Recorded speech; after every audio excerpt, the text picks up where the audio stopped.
Welcome to The Shield Within. The issues discussed on the Shield Within podcast do not reflect the opinions of any specific agency. They are the views of the host and the guest. Any persons discussed may be fictional for comedic purposes only. This podcast is rated explicit and listener discretion is advised. Listening to The Shield Within may trigger, repress, or suppress memories or experiences. Please contact a mental health professional at your earliest convenience. It's time for the chaos to cease. Time to open yourself to peace. From the hours you've put in. To the next shift you begin. From the endless pursuit of release. That finds the worst unleashed. Transform the ugly into a win. Get to know your shield within.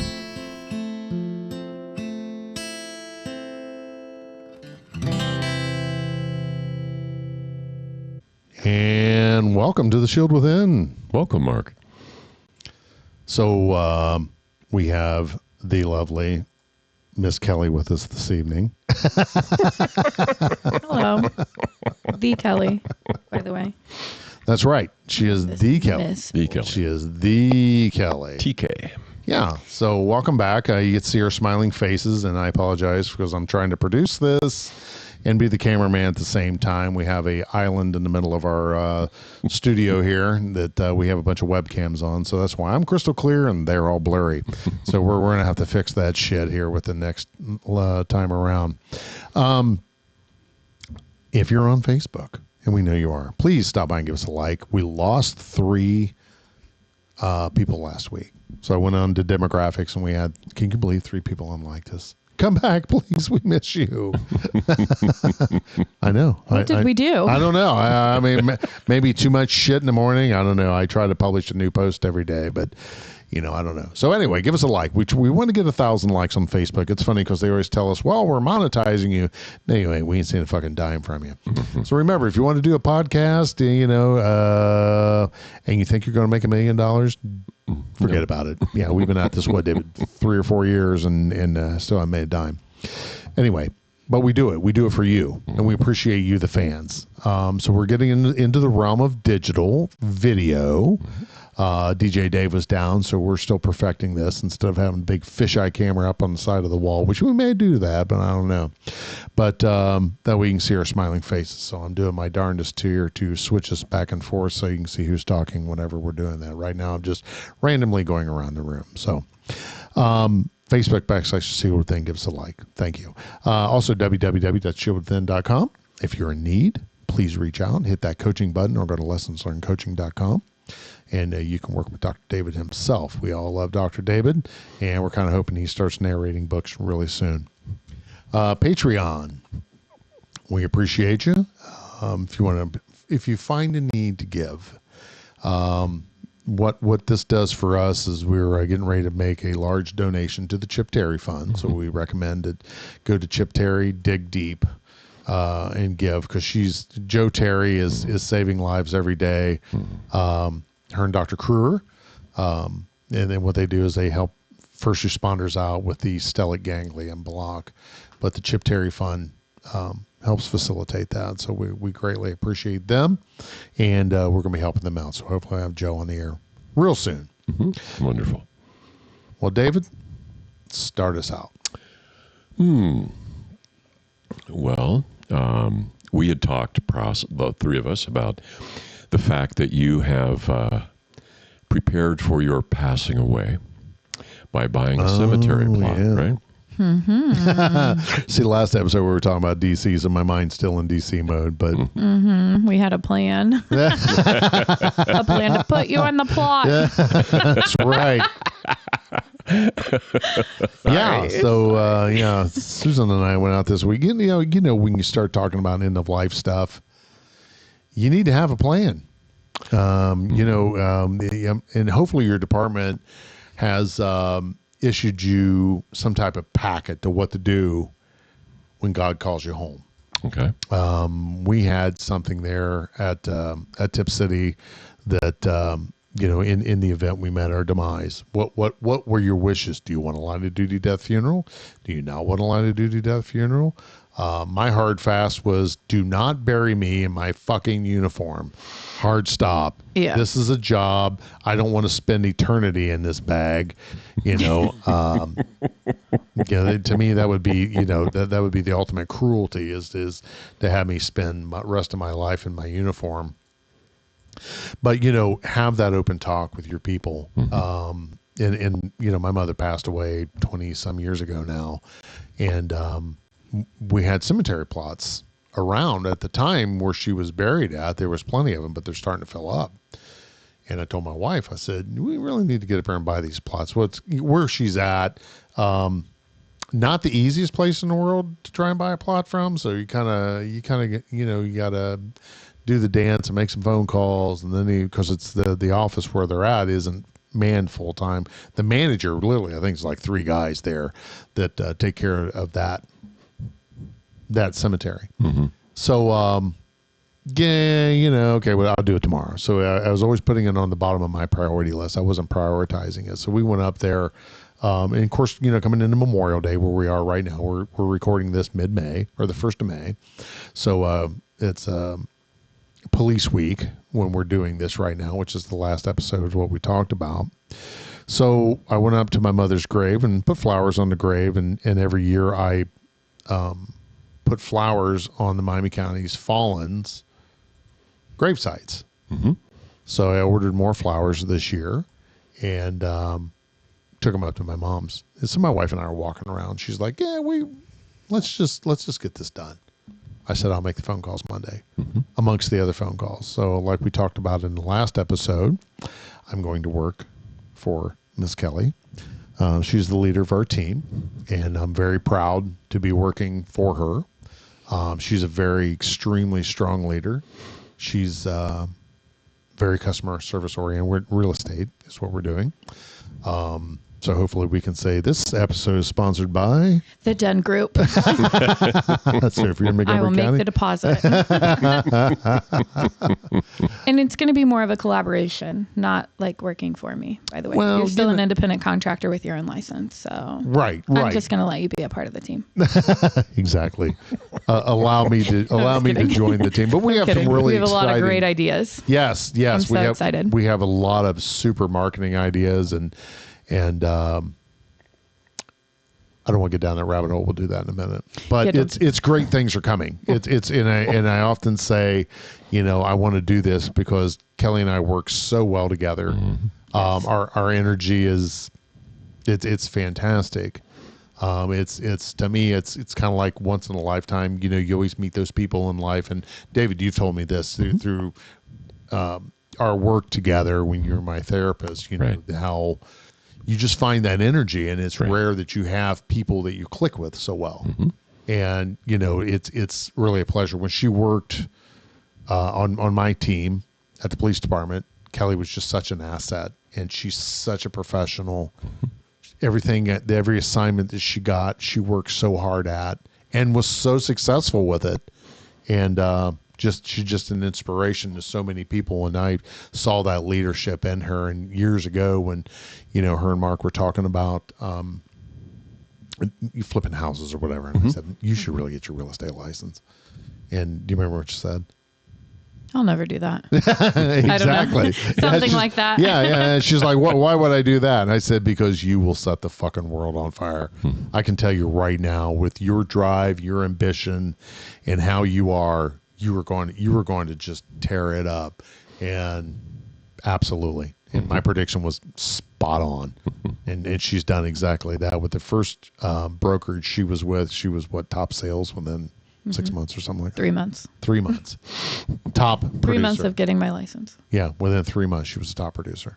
Wow. And that's really impressive. Now I have a team of 5, 3 years later. Yeah, and she's done nothing but great things. Well, ever since. August will be 3 years. Is that right? Wow. August 1st. Wow. I'm not surprised, but but I'm 3 years. I'm so humbled and honored to be able to be working with her again. It's a major. I don't want to say it's a major life change, but it's something I'm really excited about doing. It's something that I'm, again, I think we're just going to set the world on fire. So I'm really It's looking way forward less to it. stressful than law enforcement in a different way. Well, right. Yes.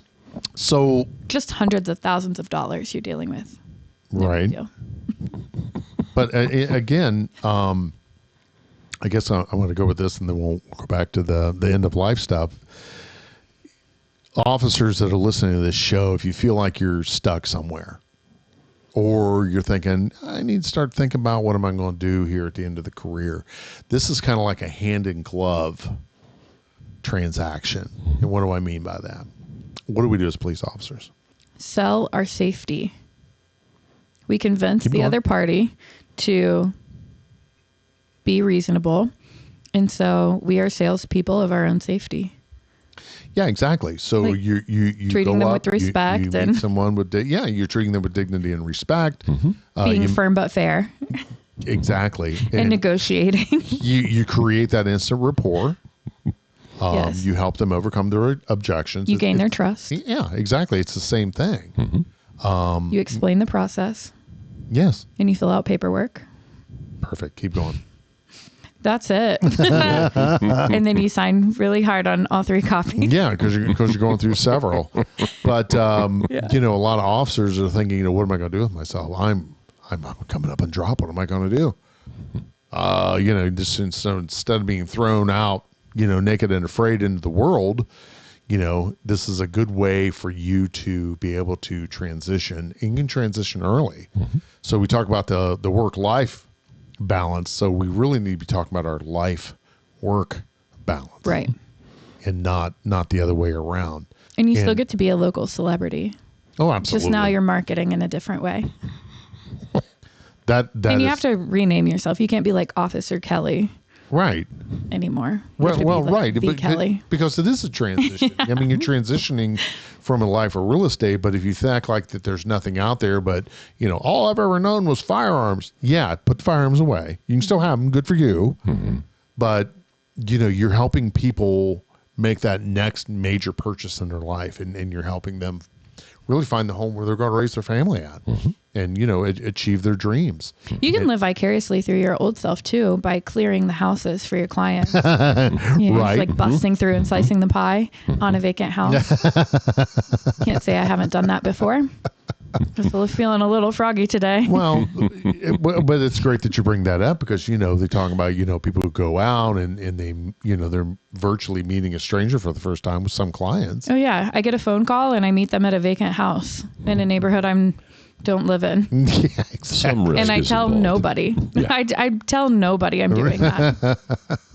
Meet you there. I don't even have their ID. And when I get there, I'm not running it. I have no power for leads. Right. Yeah. I just trust who they are, and Kelly, the victim here. I am always packing. I'm always armed. Right. Well, but, getting back to, this is something you can transition through. That sounded scary for a second. Real estate isn't that intense. I peed a little bit. Good.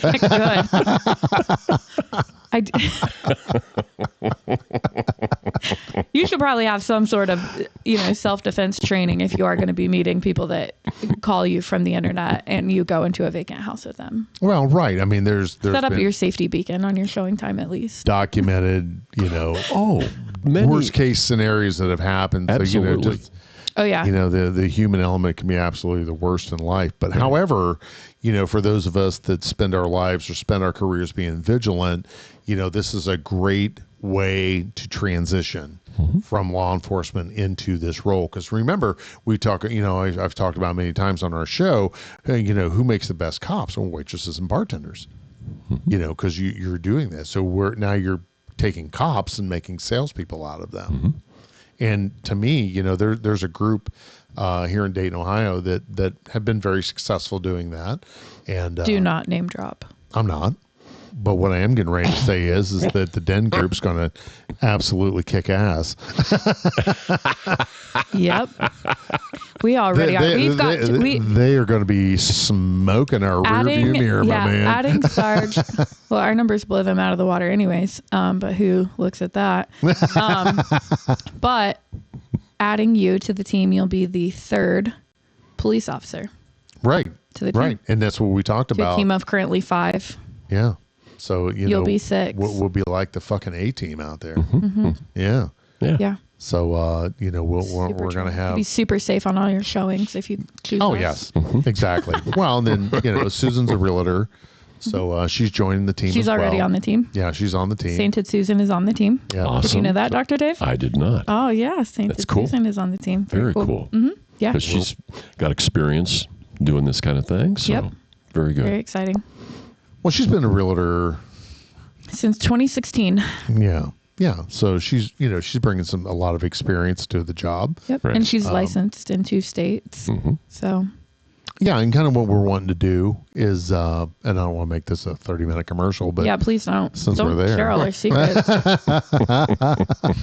Share our marketing strategy here. we have a residence in Florida. We're in Montgomery County area in Dayton, Ohio. So we can help people transition from Ohio to Florida. Ah. So hopefully we have Common practice. Yeah. Well, a lot of retirees are moving because we still have state sales tax. Mm-hmm. And when you retire, you pay state sales tax on your fucking pension. Mm-hmm. So a lot of retirees are moving from Ohio to Tennessee and Florida because there are no sales tax down there. So, we can be able to help you do there. So back to our topic at hand. We went up to put flowers on my mother's grave, and we're walking around, and my wife's like, I think it's time to buy some plots. I said, I'll take care of it Monday morning after I get on my real estate stuff. Because I'm a procrastinator, So we want to flip back to getting that done. So I made some phone calls. I purchased our plots, and we're like one section away from where my mother's already there. My father will be there when he, goes home to be with the Lord. Mm-hmm. So I made the phone call to my brothers and said, we put this off for 20 some years. She died in 2001. The year I became a full-time officer, I was sworn in April, and she passed away December 31st. So it was a big year. Yeah. So I said, guys, it's probably time to start thinking about it, if that's where you want to be. Mm-hmm. So I got to looking at the plot where my parents had bought, and my dad owns 3 of them because they're in lots of 4. Okay.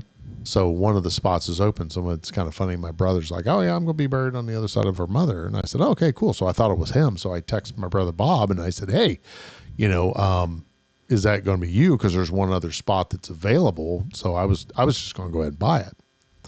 So come to find out that, my dad's since remarried. So he bought the other spot for, his current wife. Gotcha. So I said, okay, that's cool. So I thought, I'm just going to go ahead and buy the other one. So I ended up buying more than we needed. What's the plan there? That's kind of creepy. Actually, start buying. Well, there's a method to my madness, and the method to the madness is that my aunt, who was best friends with my mother, she doesn't want anything prearranged. So I called her up and I said, we're just going to go ahead and put you there next to Mom. So she was very, very appreciative to where she called me, and she was very in tears. Mm-hmm. She's like, oh my God, that's so wonderful you did that. And then, Yeah. Of course, so I had plenty of extras. I just went ahead and bought a whole 4 plots. Mm-hmm. So what I want to do is I want to get the stone set, get all that taken care of, because sadly, so we just went through the passing of my mother-in-law. Mm-hmm. And that's a lot of shit for the kids to deal with. Oh my, the list of stuff you have to do. Mm-hmm. God. Oh, it's daunting. Yes. How much stuff you got to do. Yeah.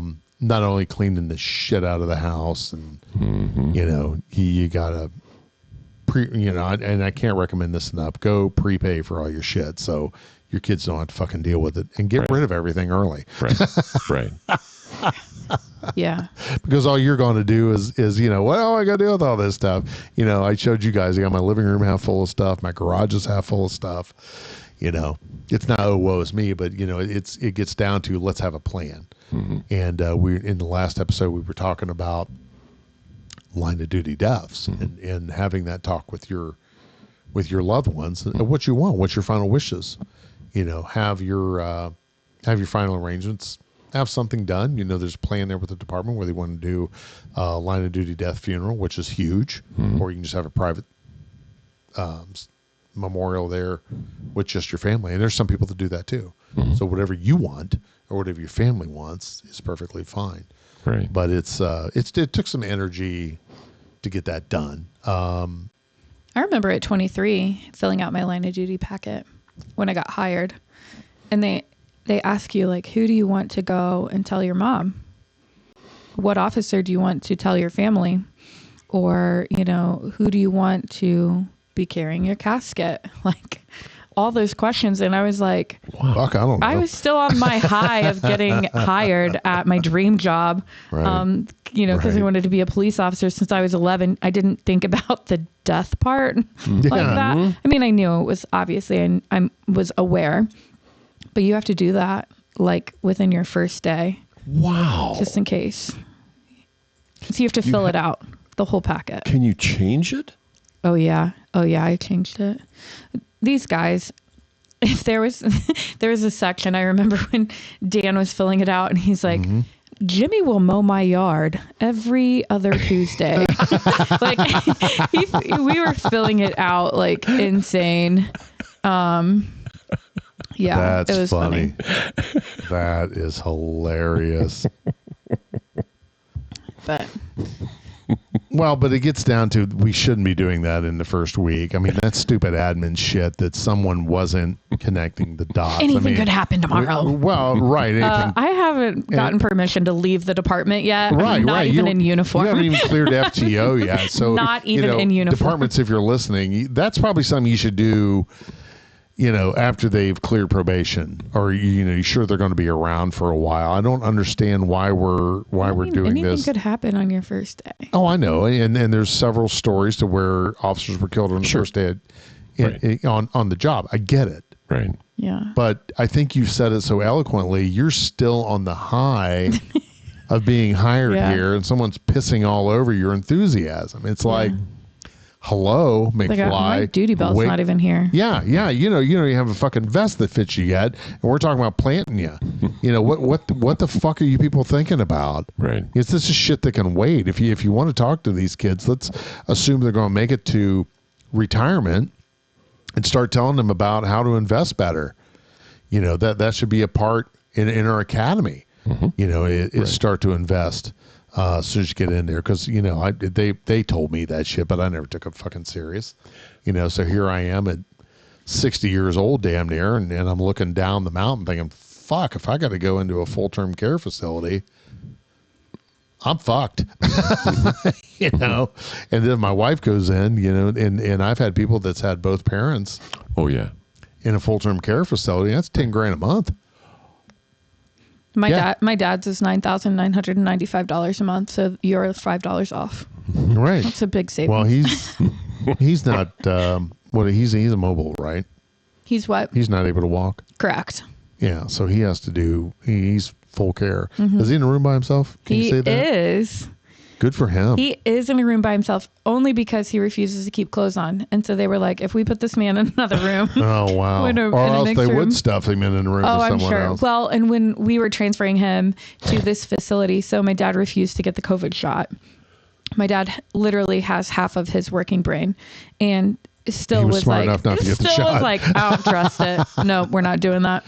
Actual brain damage, but still knew better. But he's always been that way. He's never been big in medicine. But so originally they were saying that they weren't taking anybody who was not vaccinated.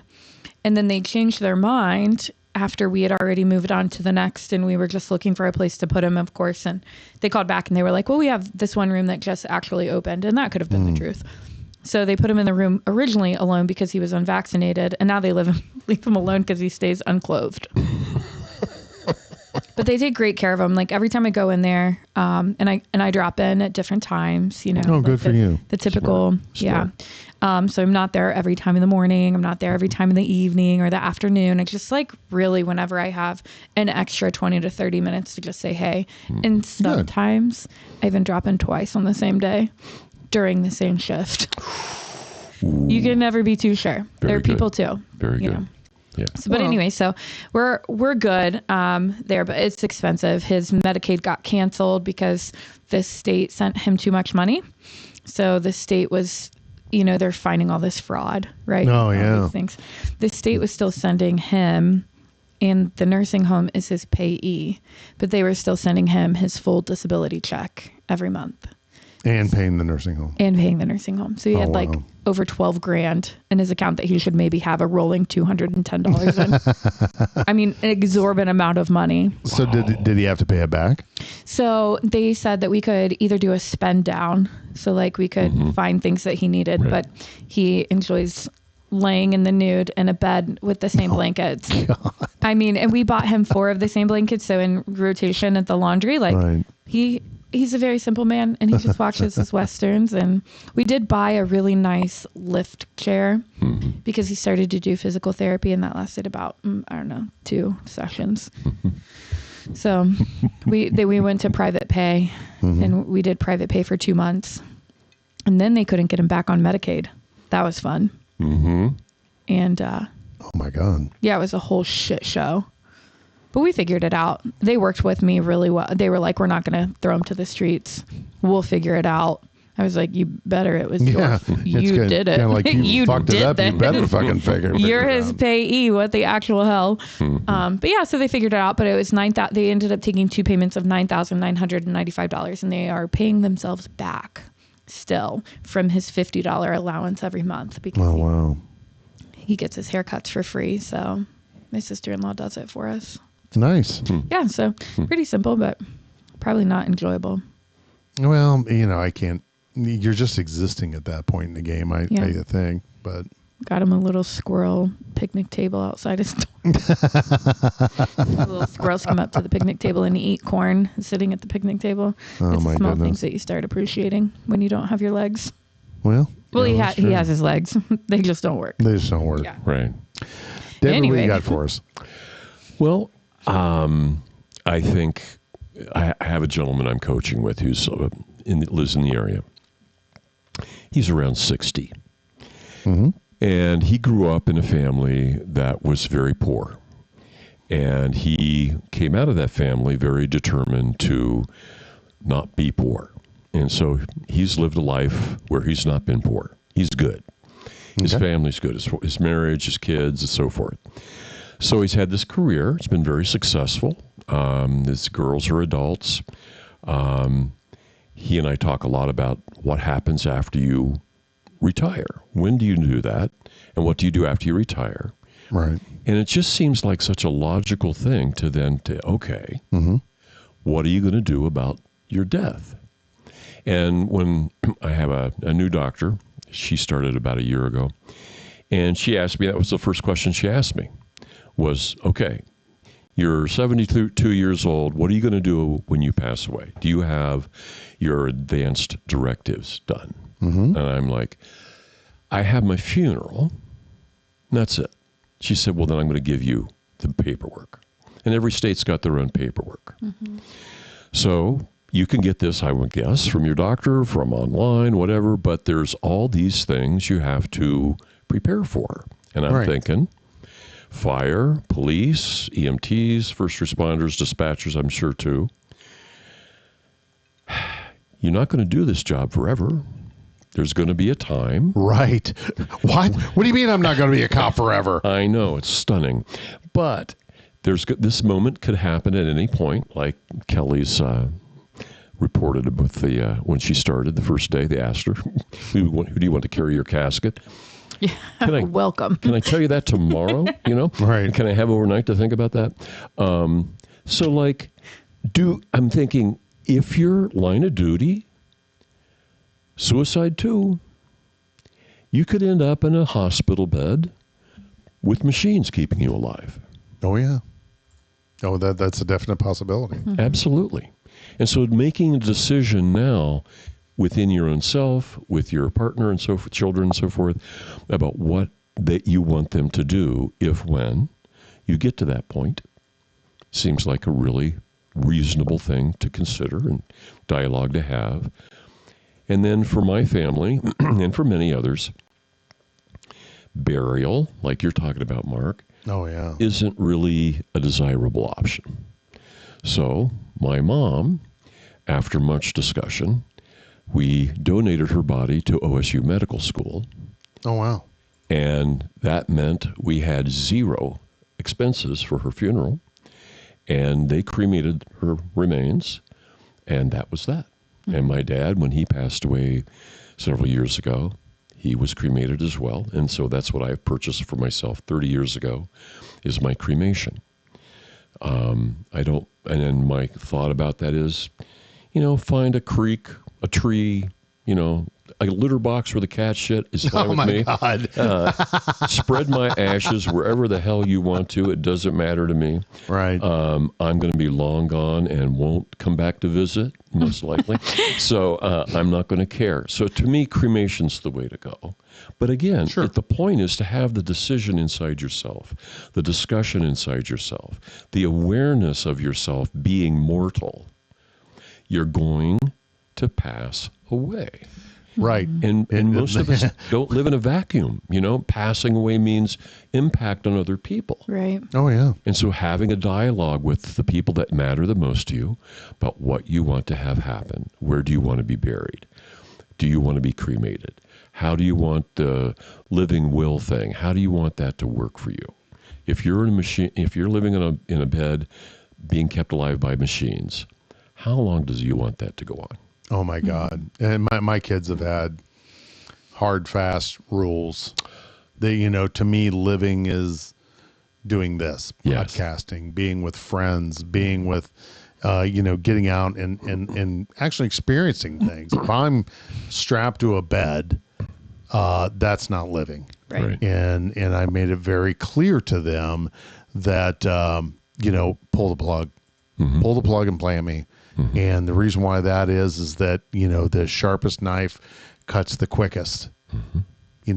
All it is a prolonged death. And they talk about how tragic Alzheimer's is because they call it the long goodbye. Right. And how many times the medical profession, well, we need to keep you alive. And no, you don't. No. Mm-hmm. If I have a terminal illness, let's get this over with. Let's right. get this done. Right. And I kind of sound like a fatalist when I talk about that, but let's be real with things. Watching someone suffer, over and over, I guess, for a prolonged period of time, to me, that's kind of cruelest form. Mm-hmm. Especially when you're not making it out alive anyways. Well, exactly. You're like, you're ruining the last, what could be a couple good months or a couple good weeks. Exactly. I'm not going to use his name. We'll just call him the Colonel. And if you know, you know. Mm-hmm. His father, I went to or responded on a medic call. His father had fallen. And I went over there and helped him off the floor, and they checked him out. He's like, I'm good. Just get the fuck out of here. I just fell. So he was sharing with me that his dad was diagnosed with cancer, and his father had watched his mother suffer for the last 8 years. Mm. Yeah. Let's do the chemo. And of course, now I'm reflecting with, the experience I had with my mother, going through chemo, and she would just get so sick, and she's like, I don't know what's worse, the cancer or the chemo. Right. So he decided that I'm not doing anything. I want to have 2 good years instead of 8 miserable ones. Right. Right. But that's your decision. That's your decision how you want to do things. And I've told my kids, pull the plug and plan me. That's the motto. Mm-hmm. But we need to have things ready to go. Right. And do you have your property in a trust? Do you have your benefactor set up? Who's going to be in charge of all the affairs? Mm-hmm. And David, how many times have you said how many families have been ruined by death because they start squabbling over shit? Oh my gosh. Yes. Mm-hmm. When my uncle passed away, I don't speak to my aunt anymore. Right. Because it was like every time I called her, it was about money, and it was weird. Mm-hmm. Yeah. Your husband just died, and she's fighting her children over money, and I don't know. To me, that was just it's sad. Yeah, it was a whole different. I look at her in a different light. Yeah. Because it was this fight for money, and from day one. Right. And they didn't have anything set up. Yeah. So. And what's money? It's the root of all evil. Yeah. Mm-hmm. And how many families have been just ripped apart because, of that financial end, take that away. Yeah. Set that aside. If I want you to have it, I'm going to give it to you now. And I fully believe that if it was already planned and everything was already filled out and set, that it wouldn't have been that. And then everybody could have equally been able to grieve rather than this rat race for $1. Yeah, you could celebrate the life versus having to fight one another over the money. Why are you fighting over the money? Because you're fucking greedy is the reason why. Yeah. There's some things, out of my own family that just didn't sit well with me, but I find it easy to forgive that. Yeah. That's it to me, it's just not worth that. So, to kind of do your kids a solid is get all that done early. Get it done so you don't have to think about it. My kids, with our properties, everything's going into a trust. Told my daughter, give the cars to whoever you want, sell them. I don't give a shit. I'm a car guy. Hopefully, or take them with you, ship them wherever. But you have to figure out who in your family tree is the most responsible to be able to take over your affairs once you're gone. Because like what you said, David, I don't give a shit. I'm dead. What do I care? Happens here. Right. But, I guess what we're saying here is have a plan and implement it. So, and I really like, that's kind of a beautiful thing you said, Kelly, was let your family be able to have that time to breathe and grieve. That's just such a great, powerful statement. So they can really concentrate on the family aspect and one another versus having to, let's worry about the money. Where's the money? Here, where's this? I want that diamond ring or whatever. Right. Money tends to ruin everything. And if I want you to have it, I'm going to give it to you. I'd rather give it to you while you're living, while I'm living, so I can see you enjoy it. Right. Versus you doing whatever after I've passed. Well, there's a difference between giving something to someone and it just ends up in their hands. Right. When you're giving something to someone, it has meaning. Right. I mean, you intend to give that specific thing to that specific person, and then you make sure you do it. Or, when I go, it'll end up with one of the kids. Right. But the kids will fight each other. Yeah. They will. And if you thought about it for 5 minutes, you'd know, oh my God, they never did get along, did they? Right. Right. Well, but it's simple things. I have maybe up there on top, there's a little coffee pot that my grandmother had. That always had some significance. It's a 1 or 2 cup coffee pot, and they were going to throw it away. But to me, it meant a lot because that was, your memory of her. That was her and I. Sitting there on Saturday morning, having breakfast. She'd make breakfast, and that's what she made her coffee with. Same coffee. So that was a really wonderful memory I had from growing up, right? So it does, it's like I said, it's broke. It isn't worth anything. It's chipped up. But to me, it's special to me. Right. It's there's a hand drawn photograph that's hanging in my kitchen that my grandfather, who I never met, he just took a pencil out one day and it's on the back of a placemat. From a restaurant, and the picture that he drew it of is right there with it. It's of my mother when she was like 4 or 5 years old. Oh, wow. Yeah, super cool. Yeah. But, and it's like I said, my house burns down, grab that picture in that coffee pot. Get out. And that's what you get. Everything else can fucking burn. I don't care. Everything else is replaceable. That shit isn't replaceable. Yeah. But, have things like that and tell the story of life. And it's something that is so important. So that's a good segue back to Police Week. Honor, remember, that sacrifice and the work that you did, the work that we did. We don't get awards for working overtime, did we, Kelly? No.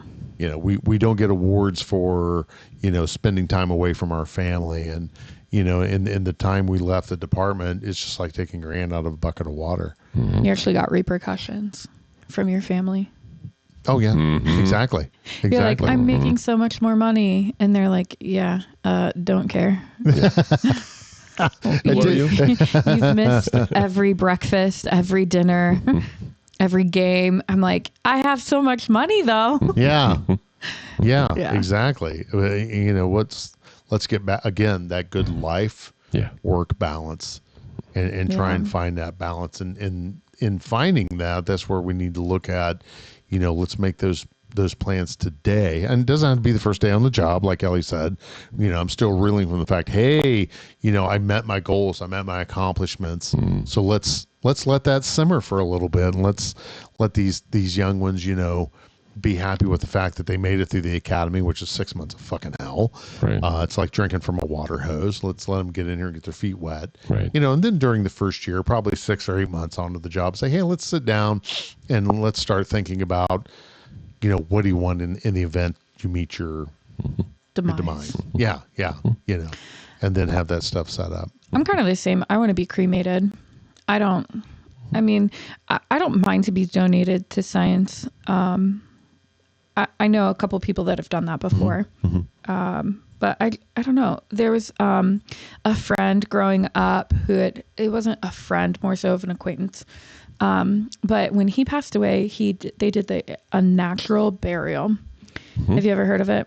Where they just wrap you in this biodegradable cloth, like a mummy, and they use rope and they tie you off, and then they plant you. Like with a tree? Kind of, yeah. Huh. It's in Preble County. It's Really? like one of the only ones. It's like a natural burial, but they don't embalm the body or anything. It's just a natural. Right.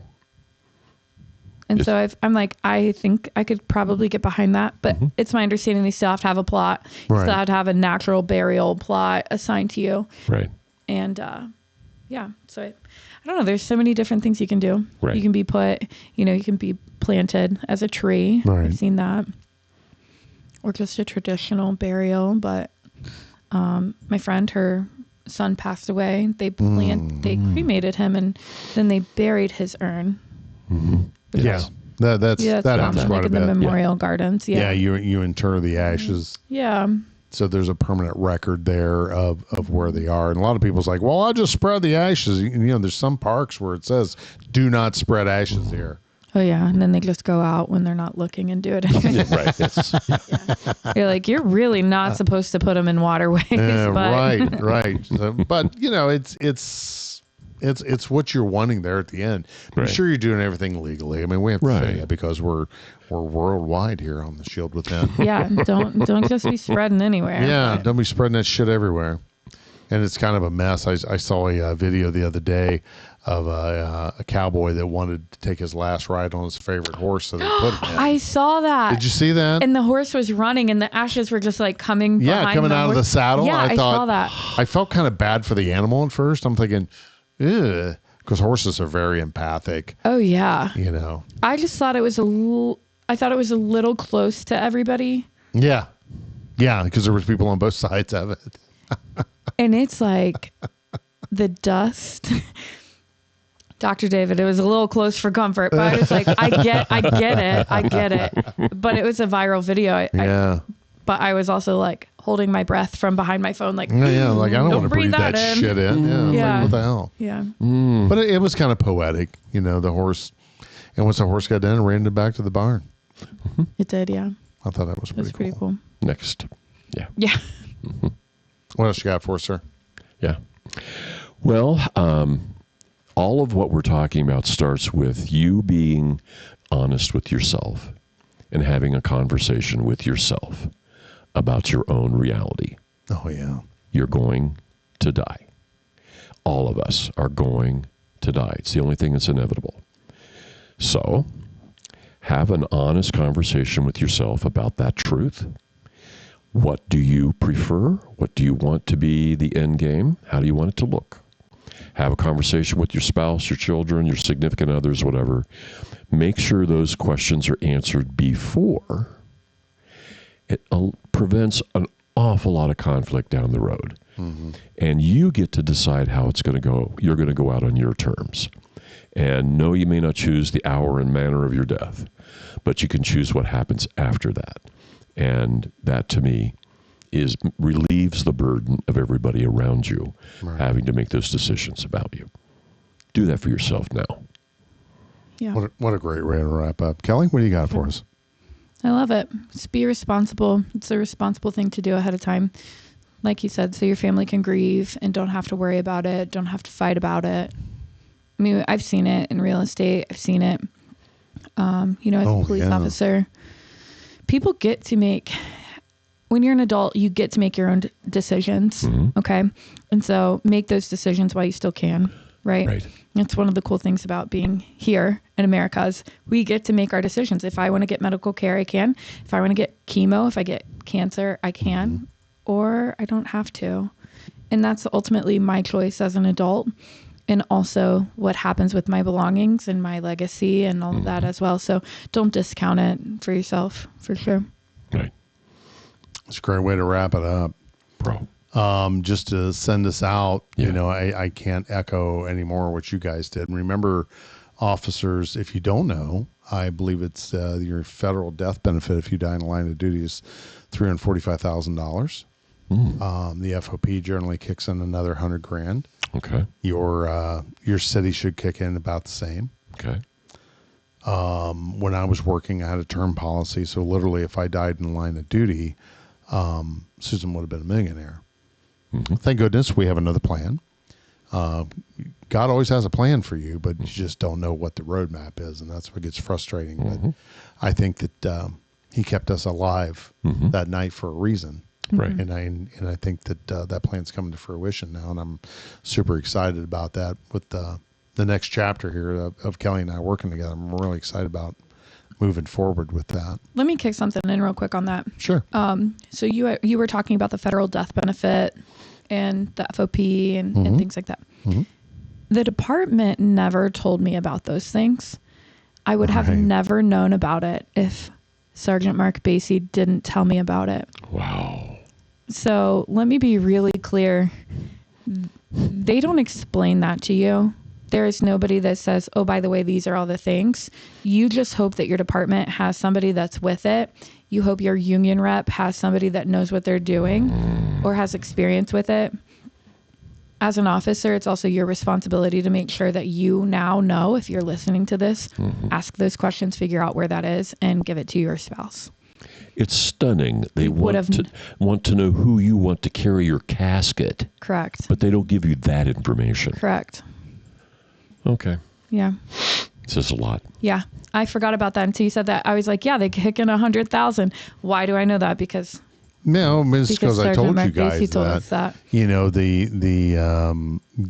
Getting into those morbid end of, what happens.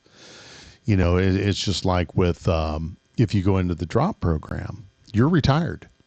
And as far as the feds are concerned, sorry, you're retired. And you're the first one that told us too, if we're on a special duty, it's not the same. It's not the same either. Exactly. If you're out working special, because at that time our agency, we weren't being paid. We were 1099. Yeah, it was a 1099 job. And if you got hurt on that job, because they weren't paying workman's comp benefits. Right. Shit. And that wasn't kicking in. I thought about that with the deputy that was just ran over on a special duty. Exactly. That was one of the first things that I thought about. I was like, a special duty detail.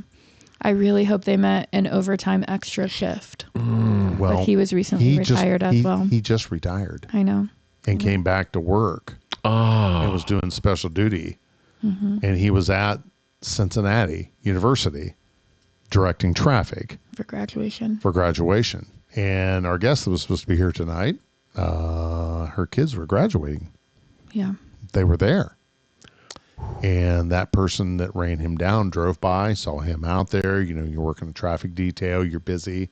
And that motherfucker ran him down with his back turned to him. Yeah. And, thoughts and prayers go out to the agency and the family, and everybody had to work that scene. It's not a war. We are civil servants, everyone. Right. We are not at war with you. Yeah. If you live peacefully and honorably, you will never see us.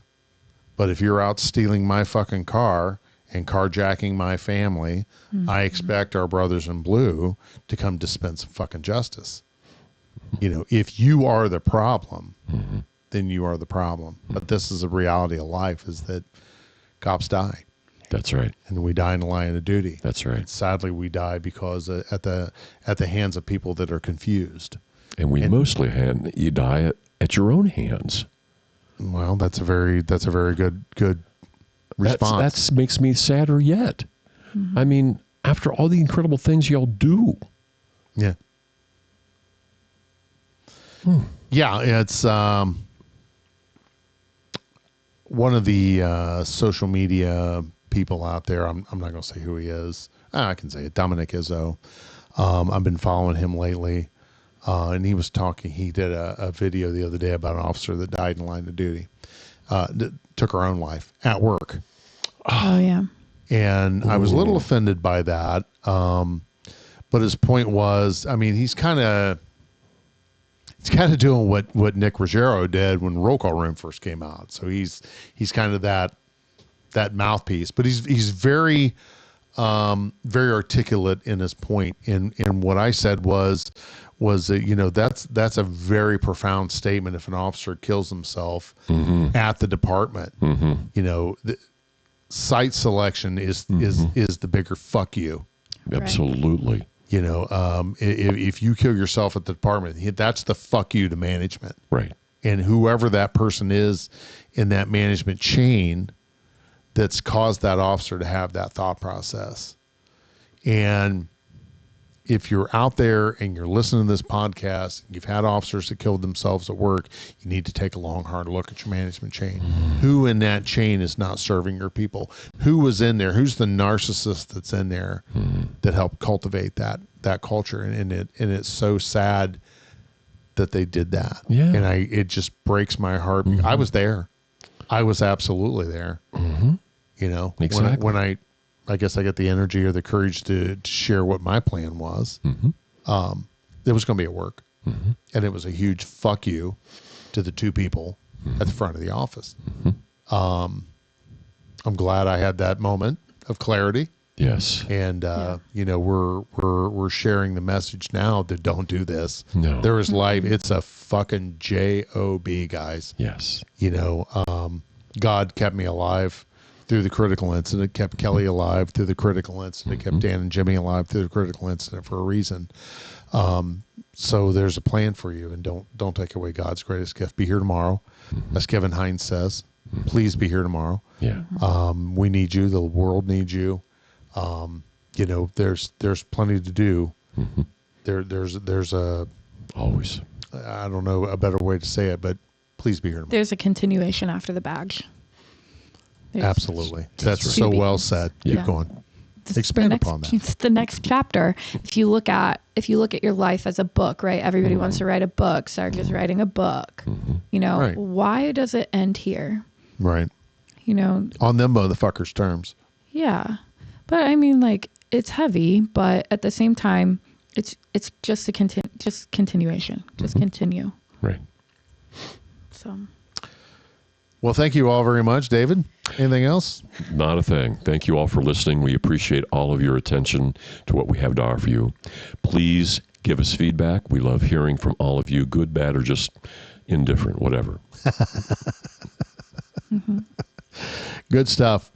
All right, we're going to wrap it up. So here we go. Donnie, cue the music. May your days and nights find you strong and safe. May you take your place as your family's face. As you do the shit that we won't do. As you embrace the risk you must go through. May you grow in strength and heal and find your heart, your soul, and your mind. You look at your life and grin. You have a home, the shield within.